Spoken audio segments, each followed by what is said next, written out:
What's up, Mavletic lovers and listeners, and welcome back to the season premiere of Maverick Postgame. We're so happy to be back and so excited to give you all updates on CMU sports once again. We've got a really awesome show planned for you guys today, packed full of recap action. Mesa sports are relatively back to normal, and we can't wait to dive into everything that has happened so far. So with that being said, I'm your host, Justin Platt. And guess who? I'm Sydnee Flitron. Let's get into all the game-breaking stats, off-the-wall wins, heartbreaking losses, and in-depth analysis of our CMU athletics. Roll it!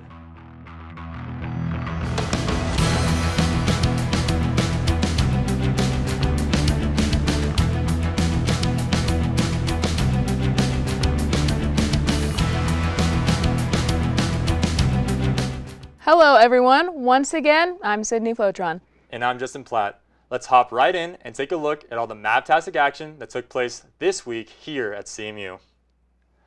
Starting off the show with an absolute banger, we have to talk about Mesa Football. After the season was cut short last season due to COVID, now second-year head coach Tremaine Jackson was excited to show what his team could really do. Well, they certainly put on a show for Maverick Nation in Game 1 that I can confidently say was the most exciting football game any of us have experienced here at Mesa. William Jewell came to Mesa with high hopes, planning to recover from their 0-3 record last season. However, Mesa had different plans for Jewell. While Jewell had a solid first drive, mainly led by the legs of their quarterback, Will Schneider, Mesa quickly adapted their defensive plan to put the clamps down on the QB. After falling behind by 3 in the first quarter, Mesa quickly kicked it into high gear. It was evident that the entire Mesa squad, including first-year starting quarterback Hunter Karst, had some nerves in the first quarter. However, by the second quarter, Mesa was off and running. The first score of the night came from freshman running back Avian Thomas. After a well-executed 7-play, 85-yard touchdown that opened the seal for CMU to smoke the Jewell for the rest of the game. Other highlights came off of a 65-yard dart from Hunter to new wide receiver Elijah Lilly for a 65-yard touchdown. Hunter's second touchdown came in the fourth quarter against Dagan Ranks for a one-handed grab in the back of the end zone. That, along with 4 Lucas Ruiz-Diaz field goals, led to a score of CMU 40 to William Jewell's 3. Matching offensive firepower was a defensive dominance from the Mavericks. The leader of the defense, linebacker Remington Green, who had a game-high 12 tackles along with a tackle for loss and a sack. Overall, the Maverick defense was laying the hammer the entire game, making the Cardinals scared to even try to catch the football. As a team, Mesa collected 547 total yards of offense, with 302 coming through the air and 245 coming on the ground. Tremaine Jackson preached having a more balanced attack on offense in the past, and he certainly delivered on that. Mesa collected 25 first downs to Jewell's 15 and went 6 for 15 on third down. The time of possession was the only thing that was relatively even in the game, with both teams possessing the ball for approximately half the game. Mesa will have a bye next week following their victory against Jewell, and then will continue on the road September 18th against New Mexico Highlands in Las Vegas. Continuing with some CMU good news, women's volleyball has been off to a great start this season. Mesa blew past Seattle Pacific in Game 1 of the weekend with a 3-set sweep to set their record to 2-1 overall. Star of the game was CMU redshirt junior hitter Holly Schmidt, who tallied a match-high 11 kills off of a 44 hitting percentage. Congratulations to Schmidt, who was also named to the All-Star Tournament team. As a team, the Mavericks recorded 38 total kills to Seattle Pacific's 31. CMU only committed 18 errors to SPU's 31, and Mesa also hit at a 19% rate, accounting for 59 total points to go along with 36 total assists and 16 blocks. Mesa was not as successful in the Game 2 of the weekend against Grand Valley State. Mesa lost 3-1 to the Falcons. The star for the Mavericks in Game 2 was Sydney Leffler, who had 15 kills along with a block. Other stars for the Mavs included redshirt freshman Sabrina Vandalist, who recorded 34 assists for the Mavs.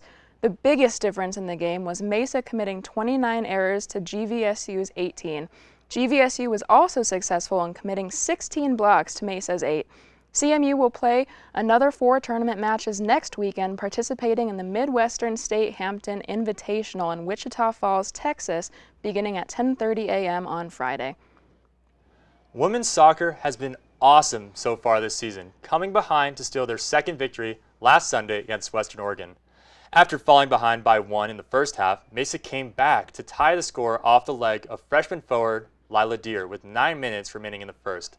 Then, to seal the deal and complete the comeback, sophomore midfielder Michaela Ecker sent the eventual game winner. As a team, Mesa took 13 shots to WOU's 7. Mesa stayed locked in on their target as 7 of their shots were on goal compared to Western Oregon's 3. While Western Oregon had 5 saves compared to Mesa's 2, CMU's strong offensive bounce was too much for WOU.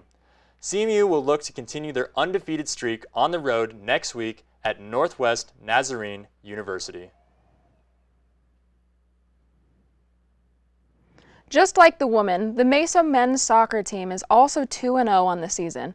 The Mavericks stole their second win in overtime against Texas A&M International.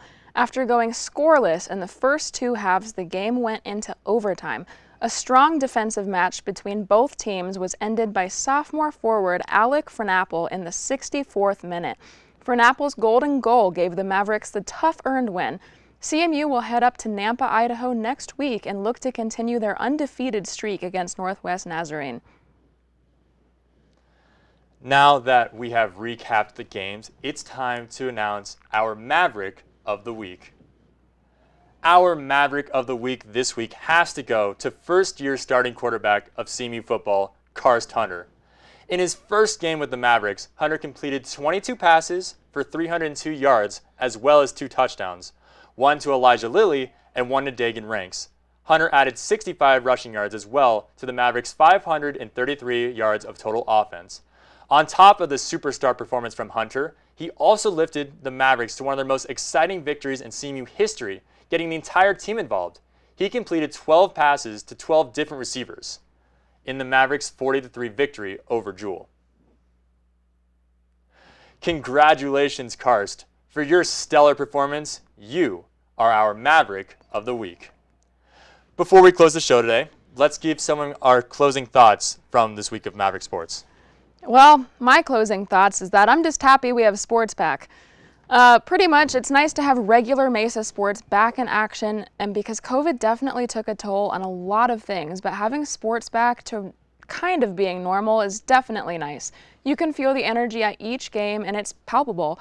I believe this energy could help lead Mesa to a few more championships this year. I totally agree with you. Being able to go back to a game in person, you could really feel the energy from the crowd. It felt absolutely amazing. For my closing thought, it has to be this new regime that Tremaine Jackson has brought to Mesa. Along with the new superstar quarterback, Karst Hunter, who we talked about, Mesa also has his new running back, Avian Thomas, as well as a new trio of wide receivers who all made a splash Thursday night. The highlight was, of course, Elijah Lilly's 65-yard touchdown, but also Lionel McConnell and Dwight Blakey each made plays of their own. That to go along with the returning Mesa stars, which include KJ Sapp, who's a wide receiver, tight end Dagan Rankins, and also Jesse Rodriguez, who's a running back, gives Mesa a lot to work with on offense. And then that to go along with the defense, who's been unbelievable at setting tone, especially the linebacker Remington Green, who's the star. I felt bad for the Cardinals. They were getting smacked all over the field. I think it's safe to say that Mesa has something special brewing, and I really can't wait to see more. Well, after our closing thoughts, now that we've wrapped up the show, it's all for us this week. Thank you guys so much. I'm your host, Justin Platt. And I'm Sydney Flotron. Thank you so much for joining us, and we'll catch you next week on an all-new recap-packed episode of Maverick Postgame. Welcome back, Mavs, and of course, have yourselves a Mesa-mazing day.